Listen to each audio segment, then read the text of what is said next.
Olá pessoal, aqui é o Velgas. Hoje é dia 18 de março de 2026. São 16 horas, horário de Brasília. O colapso moral e o Kremlin em pânico.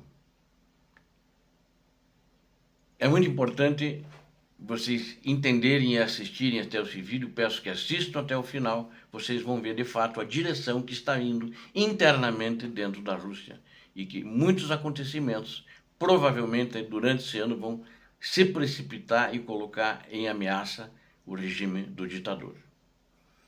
O castelo de cartas do ditador da Rússia está balançando. Enquanto heróis ucranianos são resgatados após um ano de cerco, a própria comunidade militar russa explode em revolta, chamando o ditador de fracassado e traidor. Veja os dados chocantes que eu vou mostrar para vocês aqui, que mostram o desespero do povo russo com a guerra.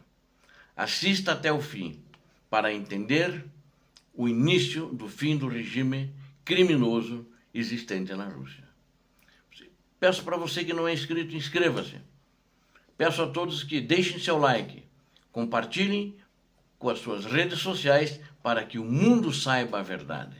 E também façam seus comentários, sempre muito bem-vindos. Eu conto com vocês. Na realidade, o que está havendo, e acho que haverão muitos rugidos, mas já começou havendo o rugido da insatisfação.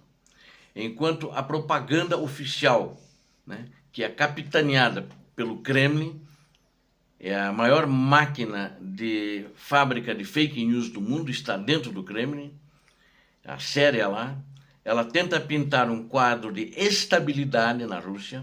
As fendas na estrutura do poder russo tornaram-se abismos impossíveis de esconder. O descontentamento não vem mais apenas da oposição, que é silenciosa. A maior parte dela está na cadeia, já desde a eleição passada, antes da eleição, antes da inscrição dos candidatos, inclusive a presidente, tal como o que foi assassinado, Alexei Navalny, foram presos. E tem mais gente presa que era candidata a presidente, e não foram soltos ainda. Mas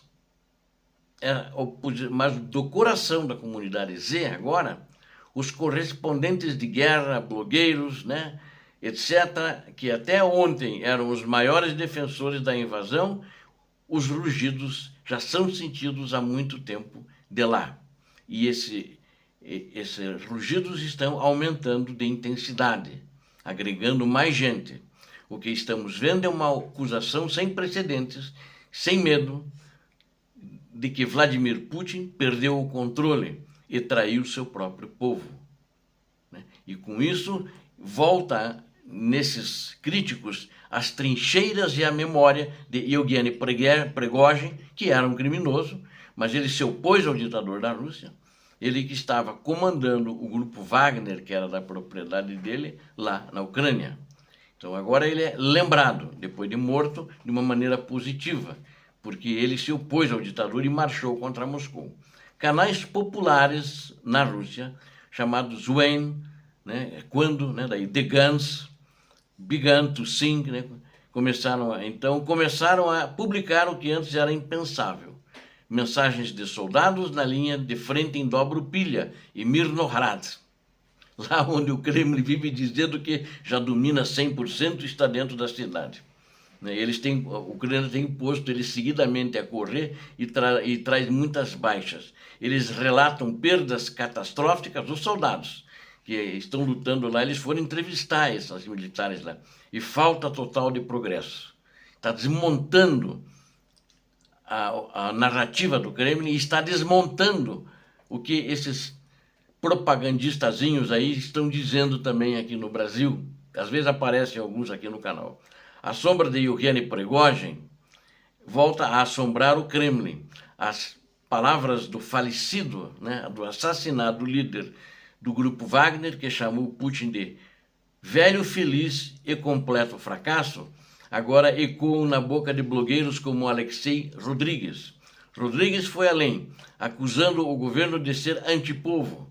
e o povo de ter votado com o travesseiro em um regime que agora os sacrifica sem propósitos. Veja, coisa violenta. Acho que está aumentando tanto que deve ter insatisfação no seio das polícias, das forças de segurança, que o cara está solto ainda. Ou não acharam nenhuma janela para levar o cara a observar a paisagem, alguma coisa assim. O heroísmo ucraniano, o resgate do regime, né? Do regimento Skel, né? Em contraste com o caos moral russo, o regimento ucraniano número 425 de assalto, ele é independente, ele realizou um feito que elevaria o moral de qualquer nação, de qualquer exército. Eles resgataram 2 soldados da Brigada de Infantaria número 30, que permaneceram cercados no território ucraniano, que os russos avançaram. Eles ficaram cercados por 365 dias em Donetsk, um ano inteiro, mantendo a posição sem recuar. 2 caras ficaram de março do ano passado até março agora e foram resgatados pela Ucrânia. A Ucrânia mandou um grupo especial para resgatar os caras. Um ano inteiro mantendo a posição sem recuar, até serem salvos em uma missão infiltrada que durou 3 dias essa missão. Ao mesmo tempo, a Ucrânia golpeia a infraestrutura de reparos russos em Staraya Russa e Ulyanovsk. Novamente, mais um local que já foi bombardeado de novo. E com isso ela consolidou a paralisação da manutenção de aeronaves russas no interior do país, que ela já tinha feito esse ataque, esse bombardeio. O que eu só estou impressionado com esses 2 caras, como é que eles resistiram, né? E os russos algumas vezes tentaram se aproximar, alguns grupos, e eles nenhuma vez conseguiram, nem feriram, quer dizer, não mataram porque estão vivos, e os 2 ficaram lá, né? Dados, agora vamos mostrar para vocês os números do desastre, né? E que é uma pesquisa que foi feita, né? Já mostrei outras pesquisas para vocês também, e essa corrobora as outras também feitas na Rússia.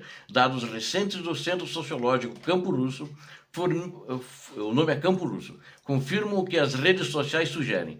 32% dos russos já consideram a operação especial chamada apelidada, isso é uma comédia, isso aí dá para fazer programa na televisão de humor negro, SVO, um fracasso total. O maior índice em anos. O apoio às negociações de paz atingiu o recorde de 53%. Bateu com aquela do Instituto Levada, que eu divulguei acho que umas 2 semanas atrás. O cansaço é visível e o otimismo de uma vitória rápida evaporou. O povo russo, apesar da censura, começa a perceber que a fatura da guerra chegou e ela é paga com vidas e isolamento econômico e no bolso do cidadão russo que já teve seus impostos aumentados. Já percebe, já tem certeza disso. O regime do ditador enfrenta seu momento mais sombrio, né?